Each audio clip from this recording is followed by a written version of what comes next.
Nambabato ng sasakyan sa Junction Cainta. Agad pinadampot ni Mayor Kit Nieto sa Team Comanches.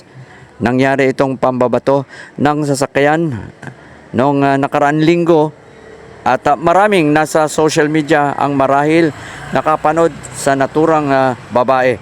Ngunit nang malaman nito ni Mayor Kit Nieto na merong taong nambabato ng mga sasakyan sa junction ay agad inatasan nito ang Team Comanches para bantayan kung makikita ito ulit. Agad namang naging positibo ang ginawa ng Team Comanches at nakita ang babaeng nambabato sa junction at agad itong hinuli. Napagalaman nga lang ng mga humuli sa naturang suspect na merong problema sa pag-iisip. Kaya matapos dalhin sa pulis, agad pinadala sa mental health ng Cainta LGU para magamot ito. Ang maganda sa Cainta, tinutulungan ang mga tao para magamot ang tulad ng ganito.